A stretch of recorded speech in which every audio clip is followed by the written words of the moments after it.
Gloire au Seigneur. Merci, asseyez-vous s'il vous plaît.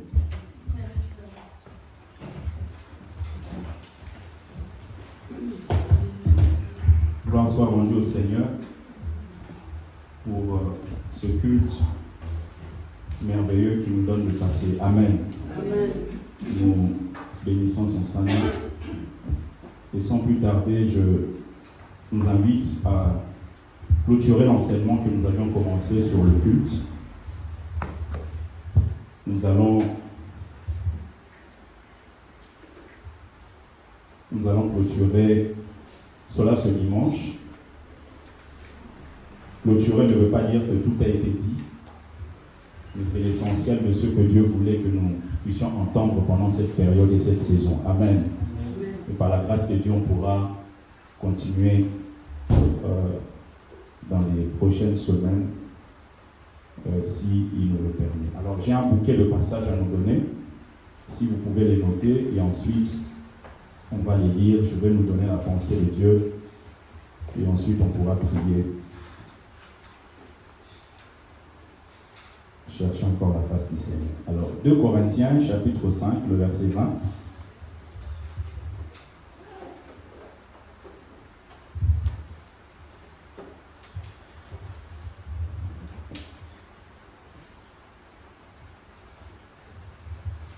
« 2 Corinthiens chapitre 5, le verset 20.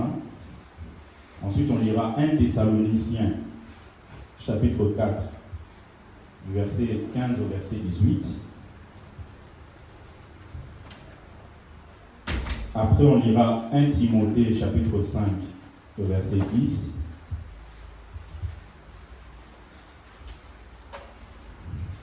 Ensuite, on prendra le livre d'Apocalypse, chapitre 13, du verset 15 au verset 18, et on finira avec 1 Timothée, chapitre 1er, le verset 5. On va commencer avec 2 Corinthiens. «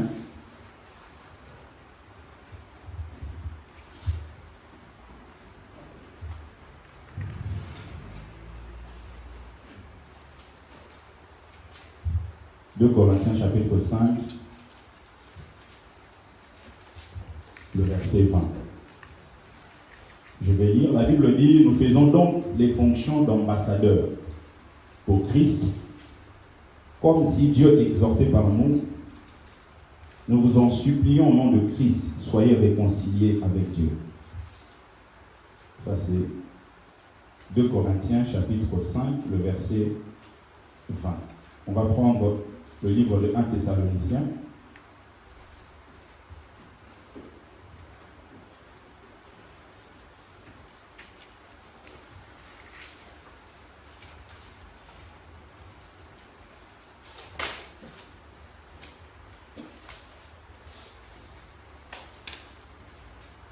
Thessaloniciens chapitre 4, du verset 15 au verset 18. La Bible dit, voici en effet ce que nous vous déclarons d'après la parole du Seigneur. Nous les vivants, restés pour l'avènement du Seigneur, nous ne dévancerons pas ceux qui sont décédés. Car le Seigneur lui-même a un signal donné à la voix d'un archange et au son de la trompette de Dieu, descendra du ciel et les morts en Christ ressusciteront premièrement. Ensuite, nous les vivants qui serons restés, nous serons tous ensemble enlevés avec eux sur les nuées à la rencontre du Seigneur dans les airs. Et ainsi nous serons toujours avec le Seigneur. Consolez-vous donc les uns les autres par ces paroles. Amen. Amen. 1 Timothée, s'il vous plaît. 1 Timothée chapitre 5, le verset 10.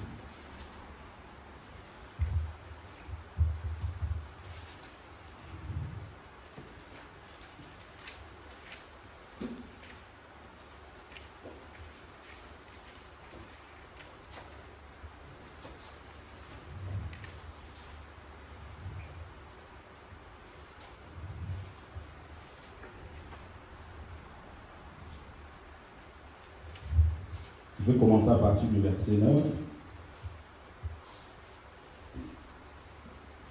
Qu'une veuve pour être inscrite sur le rôle n'ait pas moins de 60 ans, qu'elle ait été femme d'un seul mari, qu'elle soit appliquée à toute bonne œuvre, ayant élevé des enfants, exercé l'hospitalité, lavait les pieds des saints, secourut les malheureux, pratiquait toute espèce de bonnes œuvres. Il continue, mais refuse les jeunes veuves, car lorsque la volupté les détache de Christ, elles veulent se marier, se rendre coupables en ce qu'elles volent leur premier engagement. Je vais prendre Apocalypse. Apocalypse chapitre 13.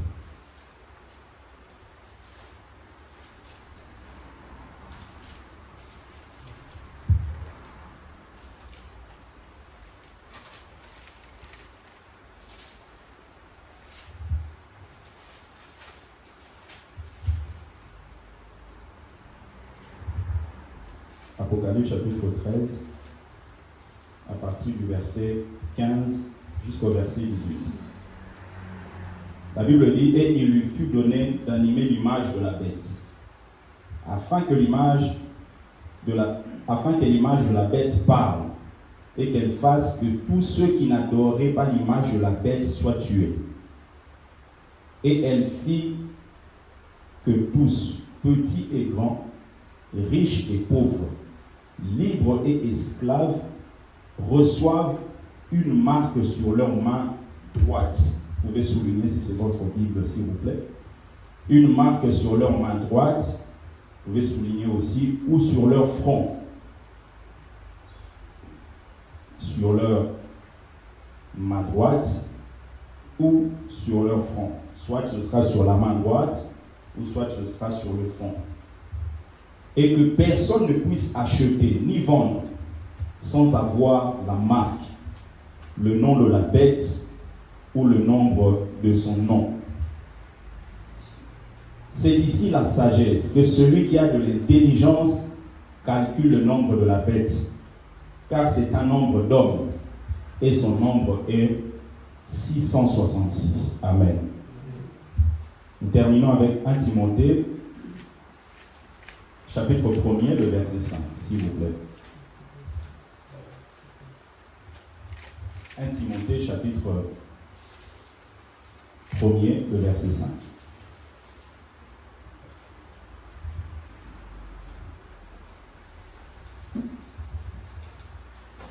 Le but de cette recommandation, dans d'autres versions, peut-être chez vous, c'est écrit de ce commandement. C'est un amour venant d'un cœur pur, d'une bonne conscience, d'une foi sincère. Je répète, le but de cette recommandation, le but de ce commandement, c'est un amour venant d'un cœur pur, d'une bonne conscience et d'une foi sincère. La parole du Seigneur. Amen. Voilà. Gloire soit rendue au Seigneur. Nous allons partager ou clôturer notre thème, comme je l'ai dit, sur le culte. Il y a beaucoup de choses qui ont été dites sur la manière même de pouvoir rendre culte à Dieu. Nous avons vu que quand on parle du culte, cela ne concerne pas nous, mais concerne Dieu. D'abord, nous venons pour rendre quelque chose à Dieu, et c'est Dieu qui est là pour pouvoir recevoir ce que nous avons à lui donner. Nous avons dit que le culte, c'est le fait de tourner tout autour d'une divinité. En l'occurrence, pour nous, c'est autour de Dieu. Amen. Amen. Autour de Dieu. Et je ne vais pas revenir sur tout ce qui a été dit, mais j'aimerais nous dire que, vous savez, lorsqu'un enseignement est donné, vous pouvez être d'accord intellectuellement avec un enseignement. Vous pouvez être d'accord quand quelqu'un vous parle. Mais il y a quelque chose qui va montrer que vous croyez réellement en cet enseignement, c'est lorsque vous allez mettre en pratique ce qui a été dit. Intellectuellement, on peut être d'accord. Quelqu'un enseigne, on dit, pasteur, vraiment, chapeau, tu as très bien prêché, je suis content, ça me touche. Mais la seule chose qui va montrer que vous croyez réellement en cet enseignement, c'est lorsque vous allez mettre en pratique ce que Dieu vous a donné. C'est ainsi que vous allez voir nos églises sont remplies d'hommes et de femmes qui reçoivent les messages d'une manière intellectuelle. C'est-à-dire que, pasteur, tu as parlé français, tu as parlé lingala, swahili, l'anglais, j'ai capté ce que tu as dit, mais après, il n'y a pas d'œuvre, il n'y a rien qui se passe après. C'est-à-dire la personne a été d'accord avec l'enseignement, mais n'a pas montré qu'il croyait en ce qui est réellement dit. Et c'est pareil avec la parole de Dieu. Pour être d'accord avec Dieu en disant, Seigneur, je suis d'accord avec toi, tu veux que je vive dans la sainteté, tu veux que je vive dans la pureté, tu veux que je vive loin du péché. C'est bien, on peut avoir des discours comme ça. Mais la seule chose qui va prouver que vous croyez en ce que Dieu dit dans sa parole, c'est la pratique qui se trouve dans votre vie. Qui se trouve dans votre vie. Et dans 2 Corinthiens chapitre 5, le verset 20 qu'on a lu, la Bible nous dit, nous faisons donc les fonctions d'ambassadeurs. Donc il faut savoir que tel que tu es l'enfant de Dieu, tel que tu es la fille de Dieu, tu es ambassadeur de Dieu. Tu es ambassadeur de Dieu. Et en tant qu'ambassadeur, il y a un certain nombre de choses que tu dois maîtriser. Ambassadeur ou sacrificateur, on a eu à parler sur ça, le fait que nous sommes un royaume, mais des sacrificateurs. C'est-à-dire que vous ne pouvez pas faire partie de ce royaume aussi longtemps que vous n'êtes pas sacrificateur. Donc ici, la Bible nous donne encore un autre indice, que nous sommes des ambassadeurs. Qui est un ambassadeur? Un ambassadeur, c'est quelqu'un qui représente son pays dans un autre pays. Donc, il est un peu le médiateur entre ce qu'on appelle les gens de la diaspora avec le pays d'origine. Par exemple, si vous prenez par exemple l'ambassadeur du Mali en France, il est le médiateur entre les Maliens qui habitent ici en France avec le gouvernement qui est là-bas au Mali. Donc, si vous avez besoin d'atteindre le président malien, il faut passer par l'ambassadeur. C'est ainsi que vous allez voir quand il y a des problèmes. Par exemple, un journaliste français tué au Mali, le président de la République française, qu'est-ce qu'il va faire? Il va convoquer l'ambassadeur. C'est-à-dire que l'ambassadeur, quand il viendra, il devra s'expliquer, donner des informations, nous expliquer comment ça s'est passé. Donc, toi, tel que tu es là, tu es un ambassadeur de Christ. C'est-à-dire que tu fais partie du royaume des cieux. Mais Dieu t'a envoyé sur la terre, afin que tu sois le pont entre ceux qui se sont éloignés du royaume de Dieu avec le royaume de Dieu. Parce que ceux qui viennent en France, qui sont maliens, ils s'éloignent de quoi? Ils s'éloignent du royaume. Ils s'éloignent de leur pays. Donc, l'ambassadeur est le médiateur entre ceux qui se sont éloignés du pays avec le pays. Donc, quand vous êtes ambassadeur de Dieu, jour après jour, quand vous vous réveillez le matin, dites-vous, je suis le pont entre ceux qui se sont éloignés de Dieu avec le royaume des cieux. C'est-à-dire qu'au travers de moi, les hommes doivent recevoir non seulement des informations, mais s'ils veulent avoir une idée claire de ce qu'est mon pays, ils doivent simplement me regarder. Si vous regardez l'ambassadeur de la France au Congo, vous allez avoir des indices même par rapport au gouvernement français. Vous allez voir quand vous entrez même dans l'ambassade, vous allez voir l'ordre établi, vous allez vous dire non, ce pays est ordonné. C'est ainsi que quand vous allez à l'ambassade du Congo en France, même si on ne vous dit pas, vous-même pouvez dire que ce pays est dans le désordre. Vous arrivez là-bas, les vitres sont détruites, les trucs sont détruits. C'est-à-dire que l'ambassade ou l'ambassadeur donne des indices par rapport à son royaume. Donne des indices par rapport à son royaume. Donc l'ambassadeur est le représentant du royaume à l'étranger. Nous devons représenter le royaume de Dieu. En tant qu'ambassadeur, nous devons réconcilier ceux qui ont été éloignés de Dieu avec le royaume céleste. Philippiens chapitre 3, le verset 20. La Bible dit, mais notre cité à nous est dans les cieux, d'où nous attendons aussi notre Sauveur, le Seigneur Jésus-Christ. Le Seigneur Jésus-Christ. Et il y a une vérité que j'aimerais que vous puissiez vraiment vous imprégner de cela cet après-midi, c'est que l'ambassadeur, il est dans un pays étranger. Et dans le pays étranger, il est là pour une mission. Mais vous allez voir que quand le pays de l'ambassadeur décide de pouvoir envahir le pays là où il est, le pays là où il est fait quelque chose, rapatrie tous les ambassadeurs. Par exemple, si la France veut envahir le Congo, qu'est-ce que la France va faire? Va rappeler tous ses ambassadeurs. C'est-à-dire que revenez dans notre pays, parce qu'à partir de maintenant, il y a une décision qui a été prise, qui est d'envahir le Congo. Et vous allez voir que les gens de ce monde ne créent pas des concepts, copient juste les concepts qui ont été établis par Dieu. C'est ainsi que lorsque on nous dit que nous sommes des ambassadeurs, c'est-à-dire qu'avant que Dieu puisse déverser sa colère sur ce monde impie, qu'est-ce qu'il va faire? Il va rappeler ses ambassadeurs. C'est ainsi qu'on parle du retour de Jésus. C'est-à-dire que Jésus est venu en tant qu'agneau. Il est venu pour mourir pour l'humanité. Et il est parti, il dit, je suis allé vous préparer une place. Il dit, croyez en moi et croyez en Dieu. S'il n'y avait pas de place, je ne vous l'aurais pas dit. Il dit, je suis allé vous préparer une place. Et quand j'aurai fini, je reviendrai. Parce que là où je suis, je veux que vous y soyez aussi. Amen. Donc, il reviendra pour récupérer ses ambassadeurs. Donc, il va rappeler ses ambassadeurs. Pourquoi? Parce que ce monde va connaître la colère de Dieu. C'est ainsi que dans 1 Thessaloniciens qu'on a lu au chapitre 4, le verset 15, la Bible dit, voici en effet ce que nous vous déclarons d'après la parole du Seigneur. Nous les vivants restés pour l'avènement du Seigneur, nous ne dévancerons pas ceux qui sont morts. Car le Seigneur lui-même a un signal donné à la voix d'un archange, et au son de la trompette de Dieu, descendra du ciel. Descendra du ciel. Et la Bible dit, premièrement, les morts en Christ seront ressuscités. Et nous qui serons vivants, nous serons changés. Et nous monterons dans les airs afin de rencontrer celui que nous avons aimé, mais que nous n'avons jamais vu physiquement. Ce jour-là, tu verras Jésus.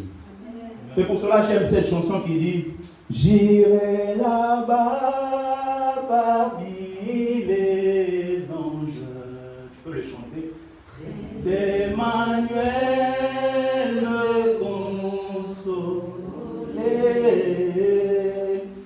passant mon temps à la louange, dire à Jésus un grand maître. Oh, j'irai là-bas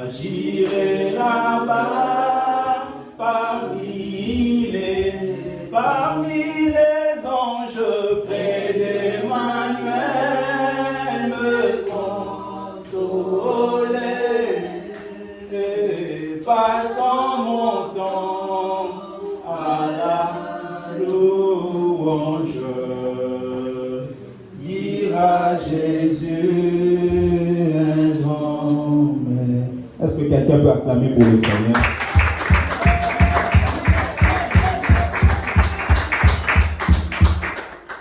Parlant du retour de Jésus, ça nous permet de pouvoir rentrer dans cette étude qu'on appelle l'eschatologie.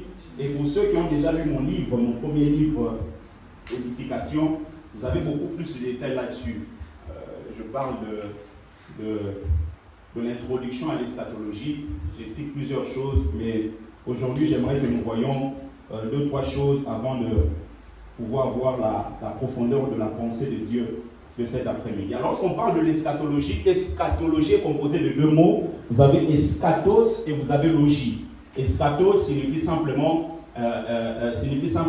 dernier ou dernière. Et logie veut dire simplement science ou étude. Donc, quand on dit eschatologie, donc vous avez l'étude des choses dernières. Eschatos signifie dernier. Logie, ça donne la science ou étude. Donc, c'est l'étude des choses dernière. Et lorsqu'on parle des événements à venir correspondant aux individus en particulier, on appelle ça eschatologie personnelle. C'est-à-dire que ça concerne toi individuellement. Par exemple, quand je parle de la mort individuelle, là c'est l'eschatologie personnelle. Mais vous avez aussi ce qu'on appelle l'eschatologie générale. C'est-à-dire que ça ne concerne pas que vous, ça concerne tout un ensemble. Par exemple, quand on parle du retour de Jésus, quand on parle de la tribulation, quand on parle du millénium, quand on parle du jugement dernier, donc là, ça rentre dans le cadre de l'eschatologie générale. Mais vous allez comprendre que le retour de Jésus, ou la relation que nous avons avec Jésus, c'est un peu l'image de ce qu'on connaissait dans le passé, c'est-à-dire le mariage qu'on appelle le mariage oriental. Le mariage oriental se passait en 3 étapes. Premièrement, vous avez les fiançailles. Et les fiançailles, vous avez l'apôtre Paul qui dit dans 2 Corinthiens chapitre 11, le verset 2, il dit « Car je suis jaloux de vous, d'une jalousie de Dieu, parce que je vous ai fiancé à un seul époux, pour vous présenter à Christ comme une vierge pure. » 2 Corinthiens chapitre 11, le verset 2. Donc il dit « Je suis jaloux de vous, de la jalousie de Dieu, parce que je vous ai fiancé à un seul époux. » Donc en tant qu'enfant de Dieu, nous sommes dans cette relation-là de fiancés. Et les fiançailles, c'est l'image de la conversion.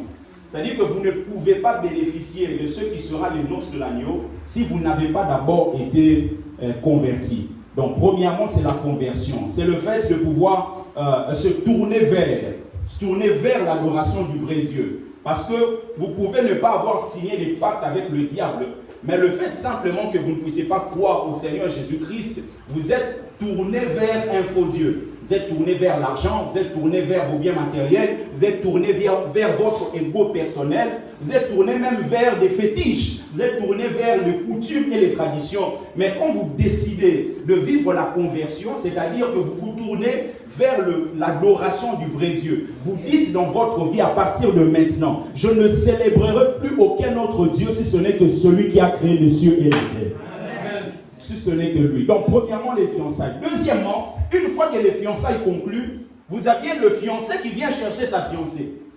Et justement, c'est ce qu'on voit dans la relation que nous avons avec Christ. Parce que Jésus reviendra, la Bible dit, s'arrêtera dans les airs et nous serons changés, nous qui serons vivants, et les morts seront ressuscités. Et nous monterons dans les airs afin de le rencontrer. Nous le voyons dans 1 Thessaloniciens, chapitre 4, le verset 16 et le verset 17. Alors, pour faire un peu vite, une fois que nous sommes changés, transformés, que les morts qui sont en Christ sont ressuscités, vous allez voir que nous allons partir avec Jésus. Nous allons aller pour 7 ans. Et sur la terre, la vie va continuer. Et justement, sur la terre, ce sera ce qu'on appelle la tribulation. La tribulation, c'est une période pendant laquelle la colère de Dieu va se déverser sur le monde impie. Justement, Jésus reviendra récupérer ses ambassadeurs simplement parce qu'il ne veut pas que ses ambassadeurs puissent connaître la colère de Dieu sur la terre. Non seulement il y aura la colère de Dieu, on nous parle de plusieurs fléaux dans Apocalypse, mais on nous montre aussi qu'il y a quelqu'un qui va se manifester qu'on appelle l'Antichrist. L'Antichrist va se manifester avec celui qu'on appelle le faux prophète. Quand vous lisez Apocalypse chapitre 13, vous allez voir qu'on nous parle de 2 bêtes. On nous parle de la première bête qui est l'image de l'Antichrist, et vous avez la deuxième bête qui va pousser les gens à pouvoir adorer la première bête, c'est celle qu'on appelle le faux prophète.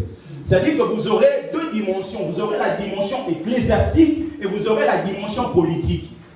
La dimension politique, c'est-à-dire que la dimension ecclésiastique va pousser les gens à pouvoir célébrer l'homme politique qui est l'Antichrist. Et vous voyez déjà des signes. Vous allez voir dans les églises un pasteur, c'est-à-dire qu'il prend des brebis du Seigneur comme étant des jouets, des pions. C'est-à-dire qu'il commence à faire des choses par rapport à ses ambitions politiques. Il commence à aller chez des politiciens, toucher de l'argent et ensuite venir manipuler les gens pour que ces gens-là puissent voter ces politiciens. Donc ce sont des méthodes qui commencent à être mises en place, mais ce sera très effectif lorsque l'Antichrist va venir. Et l'Antichrist va se manifester quand? L'Antichrist va se manifester lorsque l'Église sera enlevée. C'est ainsi que quand on voit tout ce qu'il y a ici, on nous dit le pass sanitaire, bien aimé, ne vous inquiétez pas. Dieu est suffisamment responsable pour pouvoir prendre soin de tous ceux qui ont mis foi en eux. Amen. Il est responsable. Donc pendant cette période-là de 7 ans, sur la terre, il y aura des choses horribles. Horribles. Et la Bible nous montre que l'Antichrist va faire un pacte avec un certain nombre de pays, en commençant par Israël. Ce sera un pacte de 7 ans. Mais au bout de 3 ans et demi, Apocalypse nous parle de 1 temps, 2 temps et 1 demi des temps. Quand vous prenez 1 temps, 2 temps, ça fait 3, 1 demi des temps, ça fait 3 ans et demi. Et ces 3 ans et demi là, il y aura un pacte. Mais au bout de 3 ans et demi, l'Antichrist va commencer à faire cesser tout ce qui est lié au sacrifice et aux offrandes. Et Israël va se rendre compte, mais non, on ne peut pas penser que c'est lui le Christ qu'on attendait et en même temps que ce soit lui qui fasse cesser les offrandes et les sacrifices. Parce que pour plusieurs juifs, jusqu'à présent, le Messie n'est pas encore arrivé. Donc ils vont se rendre compte que non, ce n'est pas lui le Messie. Le Messie, c'est celui qu'on avait refusé, qu'on avait rejeté. C'est ainsi qu'ils vont crier à Jésus et Jésus reviendra avec l'Église. Il va s'arrêter sur le mont des Oliviers et c'est là qu'il y aura la guerre qu'on appelle la guerre d'Armageddon.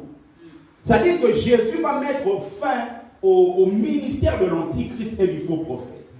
Maintenant, pendant les 7 années sur la terre, la Bible nous montre que l'Antichrist va mettre un système.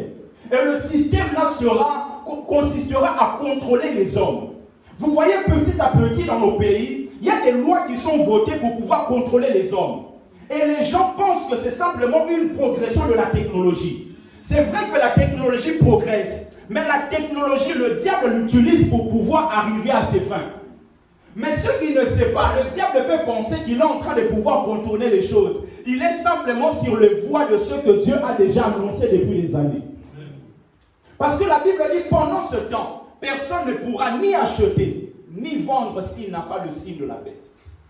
N'est-ce pas, ça commence à prendre forme depuis un certain temps. Depuis un certain temps, vous ne pouvez pas sortir si vous n'avez pas l'attestation. Il faut l'attestation pour sortir. À un moment, vous allez vous rendre compte, on avait nos cartes bleues. On payait, on mettait les codes. Mais depuis un moment, tu n'as plus besoin de la carte bleue, du code. Tu arrives comme ça, tu ne mets pas, c'est payé. Et même dans les entreprises, ils vont se dire, oh non, mais il y a beaucoup de salariés qui commencent à oublier leur code. Donc, on va essayer de mettre des puces comme ça, tu n'as pas besoin de vérifier ta carte le matin. Comme ça, une fois que tu arrives au travail, tu mets ta main, l'ordinateur s'ouvre. Et beaucoup de personnes vont penser que c'est simplement l'évolution de la technologie. Mais ceux qui ne savent pas, c'est la réalisation de ce que Dieu a dit depuis des années. Esaïe a prophétisé. Un enfant nous est né. Un fils nous a été donné. Des années bien avant. Mais cette prophétie a fini par s'accomplir. Dieu a parlé à Noé qu'il y aura un déluge. Et pendant qu'il parlait à Noé, les gens pensaient qu'il rigolait. Dieu a parlé à Lot, quitte Sodome et Gomorrhe, parce que je vais détruire ce pays. La Bible déclare que Lot lui-même ne croyait pas. Et même ses gendres ne croyaient pas non plus. Et ses gendres sont restés dans Sodome et Gomorrhe et ils ont été tués. Donc les gens pensent que ce sont des blagues. Lorsque Dieu parle, sa parole finit toujours par s'accomplir. Ça finit toujours par s'accomplir. On ne pourra ni acheter ni vendre. Regardez aujourd'hui, il faut le pass sanitaire pour voyager. Ça a déjà commencé depuis un certain temps, dans les petites choses. Vous ne pouvez pas aller au Congo si vous n'avez pas le vaccin de la fièvre jaune. Aujourd'hui, ça continue. En fait, ce sont des essais pour que demain, lorsque Jésus reviendra, prendra son église, ils ne puissent pas tâtonner. Qu'ils soient sûrs de leur coup. Qu'ils puissent se dire, ok, on va vraiment mettre en place ce système de puces. Quand vous allez par exemple au Danemark, quand vous allez en Belgique, il y a des boîtes de nuit dans lesquelles vous n'avez pas besoin de votre carte bleue. Au Danemark, il y a des hommes qui ont des puces sur leurs mains. Ils n'ont pas besoin de recharger comme toi tu le fais pour ta carte Navigo. Quand le contrôleur arrive, le contrôleur lui-même a un système pour pouvoir vérifier. Il vient juste, il scanne. Directement, il y a toutes tes informations qui sortent. Et ça prouve que tu as bien payé ta carte Navigo. Donc ça commence à être mis en place petit à petit. Quand vous allez en Belgique, il y a des boîtes de nuit où tu arrives comme ça. Tu as déjà ta carte, ta puce. Tu arrives comme ça, tu mets, boum, ça s'ouvre, tu entres. Donc le diable est tellement malin. Le diable fait ça d'une manière sournoise. Et il amène des gens à penser que c'est simplement l'évolution de la technologie. Mais ce qui est sûr, nous avons les yeux ouverts. Et nous pouvons voir ces manigances. Et comprendre que le temps dans lequel nous sommes, ce n'est plus le temps de la blague. Il faut être sérieux avec Dieu. Parce que bientôt, celui qui nous a sauvés, il reviendra dans les airs. Il nous prendra. Et là où il est, nous serons avec lui. Est-ce que quelqu'un peut acclamer Jésus-Christ de Nazareth? Là où il est, nous serons aussi avec lui. Et troisièmement, vous avez ce qu'on appelle les noces de l'agneau. Parce qu'une fois que Jésus revient, prend son église, après nous allons être avec lui pendant 7 ans. Là, nous allons recevoir des récompenses par rapport à ce qu'on aura fait sur la terre. Et ensuite, il y aura ce qu'on appelle les noces de l'agneau. Le repas des noces qui préfigure le festin des noces de l'agneau. Festin des noces de l'agneau. Et la question que j'aimerais que nous puissions nous poser avant d'aller vers la fin, ça va nous permettre d'aboutir à quoi? Tous ces événements.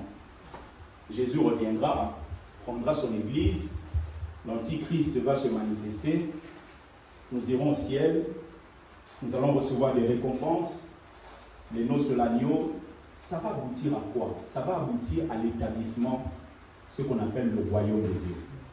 Vous allez voir que quand on parle de l'évangile, plusieurs personnes pensent que l'évangile, ça consiste juste à être sauvé, à être purifié, à être ceci. C'est vrai, mais ce n'est pas tout.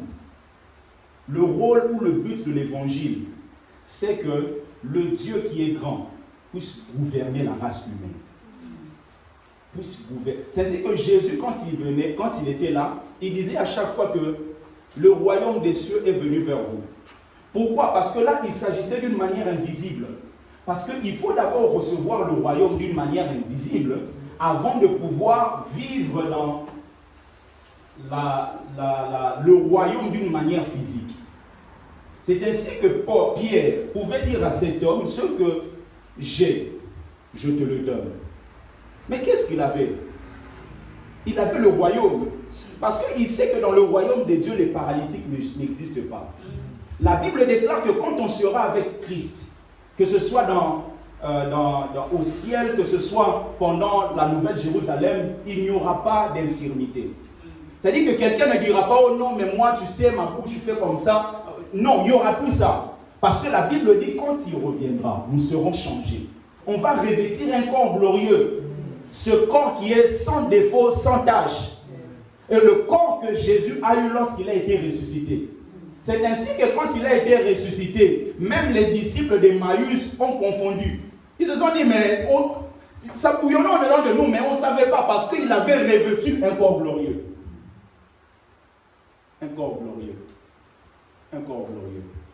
Donc, établissement du royaume de Dieu. Par exemple, quand vous lisez Ésaïe chapitre 9, le verset 6 et 7, la Bible dit, car un enfant nous est né, un fils nous est donné, et la domination reposera sur son épaule. On l'appellera admirable conseiller, Dieu puissant, Père éternel, prince de la paix, donné à l'empire de l'accroissement et une paix sans fin au trône de David et à son royaume.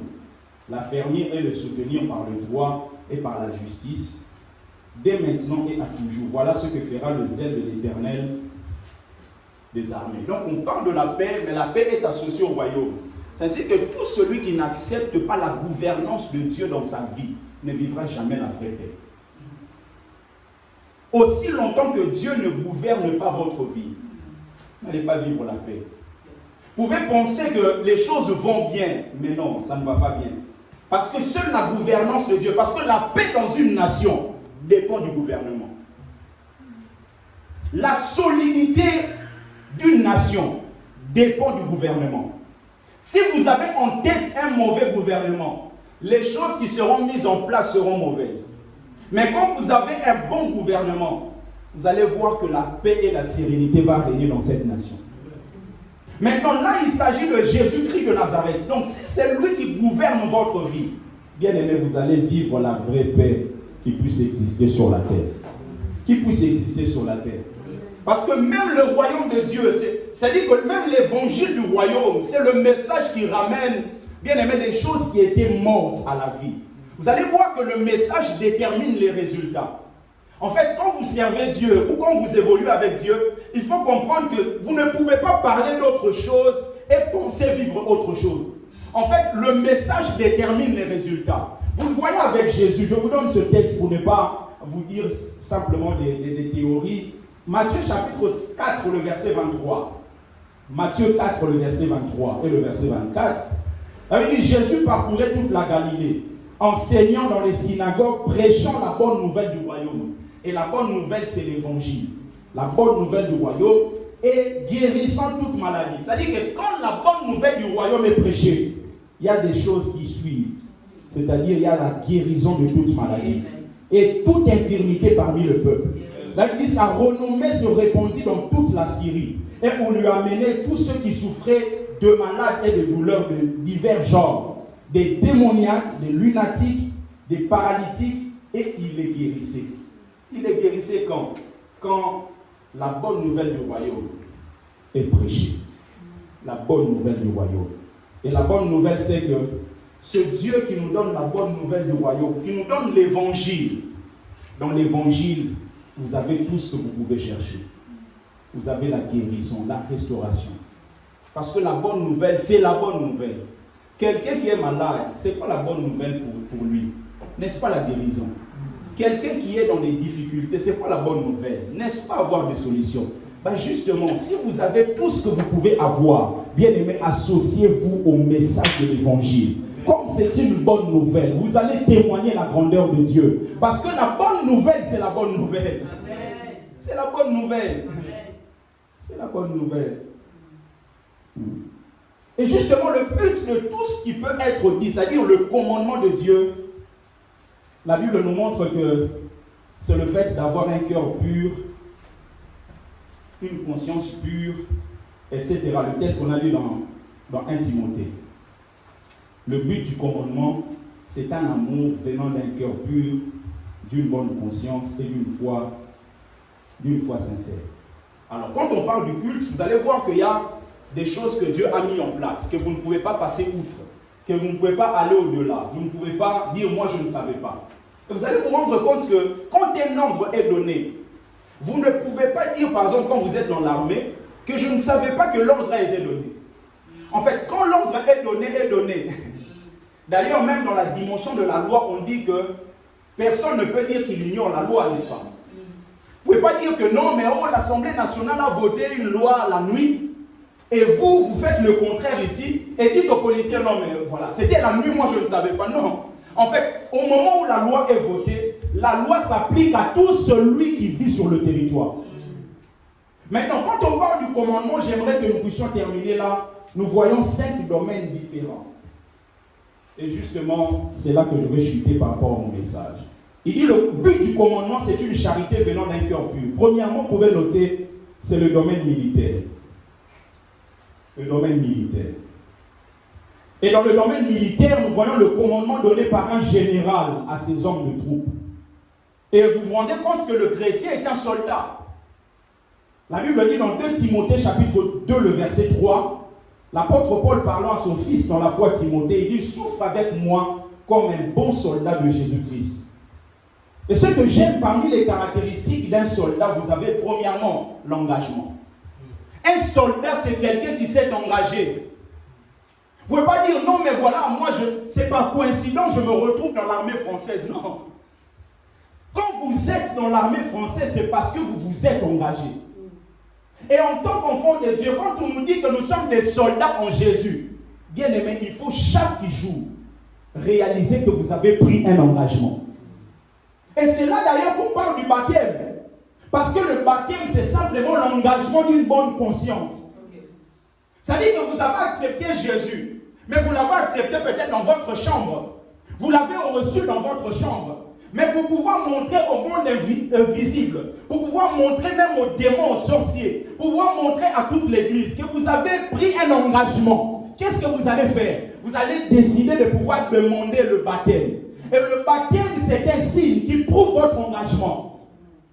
Plusieurs personnes sont en train de pouvoir tergiverser, simplement parce qu'ils ne sont pas sûrs de leur engagement.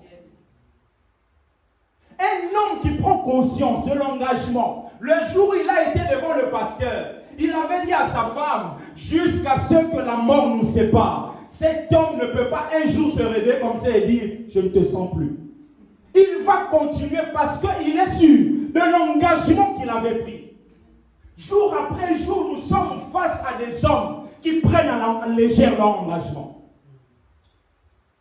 Des mariages qui sont détruits, simplement parce que les hommes prennent à la légère leur engagement. Vous allez voir un jeune se marier aujourd'hui, 2 ans après c'est fini. Prend à la légère leur engagement. Le militaire s'engage. Deuxièmement, le militaire est là pour exécuter les ordres. C'est ainsi que quand on parle même des policiers, on dit les forces de l'ordre. C'est-à-dire qu'elles sont là pour pouvoir exécuter l'ordre que Dieu donne. Mais avant de pouvoir exécuter l'ordre, il faut connaître l'ordre qui a été donné. L'ordre qui a été donné. Et les ordres sont toujours valables, tant qu'ils ne sont pas annulés. Et quand la Bible nous parle, nous ne pouvons pas dire, voilà, ça fait des années. Un jour, là où j'évoluais dans l'église protestante, je parlais avec notre pasteur. Et finalement, il y a le financier de l'église, il rentre. Et on parlait en ce moment-là, l'église protestante venait d'adopter une loi pour pouvoir permettre aux couples homosexuels de se marier au sein de l'église protestante unie de France, réformée. Maintenant, quand j'ai appris ça, j'ai dit, mais comment se fait-il que l'église ait adopté une telle loi? Et le financier, il me dit, mais Rodin, la Bible, ça fait des années. Elle a été écrite. Le monde évolue. Et comme le monde évolue, nous devons aussi adapter, tu sais, notre manière de pouvoir vivre. En fait, je me suis rendu compte que cet homme-là avait oublié une notion importante. C'est qu'un ordre ne peut pas être annulé aussi longtemps que cela n'a pas été, abrogé. C'est-à-dire que vous ne pouvez pas dire aujourd'hui, voilà, la loi ne s'applique plus. Non, il faut d'abord abroger cette loi pour que vous puissiez vivre autrement. Il dit, mais aussi longtemps que la Bible est valable, alors ce que la Bible dit s'applique à ma vie. S'applique à ma vie. Donc l'ordre donné. Deuxièmement, ça nous parle du domaine juridique, pour aller vite. Domaine juridique, c'est pour nous montrer que lorsqu'on parle du commandement, c'est lorsqu'un homme est convoqué par la justice, on lui donne un ordre de venir. C'est-à-dire que lorsque vous êtes convoqué par la justice donne un ordre que vous puissiez venir répondre à vos actes. C'est-à-dire que quand vous lisez ce mot commandement en grec, je peux vous le donner, vous pouvez le noter s'il vous plaît. Ça s'écrit P-A-R-A-N-G-E-L-I-A. C'est parangelia. P-A-R-A-N-G-E-L-I-A. Ça veut dire simplement obligation urgente. Obligation urgente. En grec. Voilà. Maintenant, quand vous étudiez ce mot, ça nous pousse maintenant à voir ces différents domaines. Parce que ce même mot est utilisé dans ces différents domaines. Premièrement, le domaine militaire. Deuxièmement, comme je vous ai dit, le domaine juridique. Et ce mot était utilisé lorsque un homme était convoqué par la justice pour pouvoir répondre de ses actes. Et justement, le chrétien est appelé à pouvoir être responsable de ses actes. Plusieurs personnes passent outre de leurs responsabilités. Ils n'assument pas. Romains chapitre 14, le verset 12. La Bible dit, ainsi chacun de nous rendra compte à Dieu pour lui-même. Chacun de nous rendra compte à Dieu pour lui-même. Donc, en tant que chrétien, nous devons être responsables de ce que nous faisons. La grâce de Dieu est là. Dieu nous fait grâce. Il nous donne les possibilités nécessaires pour marcher dans la pureté. Et nous devons être responsables de ce que nous sommes en train de faire. Troisièmement, pour aller vite, ça concernait aussi le domaine éthique. Le domaine éthique. Donc, le même mot parangelia, ça pouvait aussi parler de l'ordre donné par un maître à son disciple. Et vous allez voir que le chrétien est appelé à être sous discipline et à suivre les directives de son maître qui est Christ. Et pour terminer, ça parle aussi du domaine sportif. Et dans le domaine sportif, nous voyons l'observation des règles. Et la Bible nous montre qu'un chrétien est un athlète qui doit suivre les règles. 2 Timothée chapitre 2, le verset 4 et le verset 5. La Bible dit, il n'est pas de soldat qui s'embarrasse des affaires de la vie, s'il veut plaire à celui qui l'a enrôlé. Et l'athlète n'est pas couronné s'il n'a pas combattu suivant les règles. Si vous voulez remporter quelque chose demain, il faut combattre suivant les règles. La Bible dit que il n'est pas de soldat qui s'embarrasse des affaires de la vie. Si vous avez un soldat qui va au combat et qui à chaque fois dit, mais qu'est-ce qu'on dit dans mon quartier? Il cherche sur Internet. C'est-à-dire qu'il est au combat, mais en même temps, il est en train de vérifier sur WhatsApp. Vous pensez vraiment qu'il va bien combattre? C'est ainsi que la Bible dit il n'est pas de soldat qui s'embarrasse des affaires de la vie. Parce que quand vous êtes un vrai soldat de Christ, il faudrait savoir que certaines choses doivent être mises de côté pour que vous puissiez vivre la victoire. Parce que dans ce monde, nous sommes du royaume de Dieu, mais aussi le royaume de Satan qui est en train de combattre ce royaume. Il n'est pas de soldat qui s'embarrasse des affaires de la vie. Et il y a un autre domaine, c'est le domaine médical. C'est là que j'achève. C'est justement l'ordre donné par le médecin. Ce sont les prescriptions du médecin à un malade. Et quand on prescrivait comme ça, on utilisait aussi le même mot, parangel. Parangel. Et tout celui qui vient à Christ est un malade. Et ce malade doit suivre les prescriptions que le médecin a données. Bizarrement, c'est très facile que nous puissions suivre les prescriptions du médecin que de suivre les prescriptions de Christ. Vous allez voir une femme, on lui dit, chaque 22 heures, prends ce petit médicament pour ne pas tomber enceinte. Elle n'a pas besoin qu'il y ait des réunions de famille. Elle-même, à 22 heures, va prendre.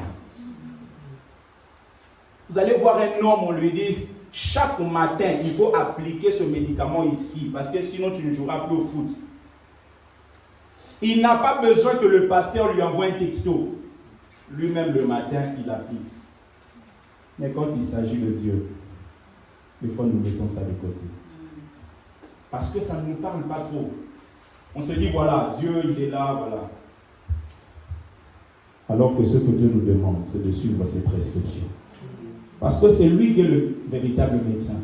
C'est lui qui sait là où ça ne va pas en toi. C'est lui qui sait. C'est lui qui sait. Bien aimé, la véritable adoration, c'est l'adoration qui donne à Dieu la place de celui qui connaît toutes choses. La place de celui qui connaît toutes choses. Alors comme il connaît, faisons-lui confiance. Le chemin est long. Comme il a dit à Élie, mange et bois. L'enseignement a été donné. On a mangé. Après, il faut bien digérer et l'appliquer. Que Dieu bénisse sa parole et qu'il bénisse encore sa parole. Qu'il bénisse sa parole et qu'il bénisse encore sa parole. J'aimerais que nous puissions prier.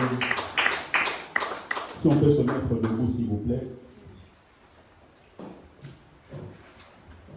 Nous puissions prier. Est-ce que tu peux dire à Dieu merci pour cet enseignement, bénir son nom pour ce moment que nous passons ici, lui qui t'a parlé. En tant qu'ambassadeur, dis-lui, Seigneur, à partir de maintenant, je vais être celui qui a accompli son rôle d'ambassadeur. Son rôle d'ambassadeur. Vous savez, quand on vous envoie dans un pays en tant qu'ambassadeur et que vous ne réalisez pas ce que vous devez réaliser, on va vous mettre de côté. On prendra quelqu'un d'autre. C'est ainsi que personne n'est indispensable dans le royaume ou dans la vie des choses de Dieu. Si tu ne veux pas, Dieu peut susciter même des pierres. Et cet après-midi, nous allons dire à Dieu, je refuse que les pierres soient suscitées. Je vais accomplir mon rôle d'ambassadeur. Est-ce qu'on peut lever nos voix? Prions au nom de Jésus.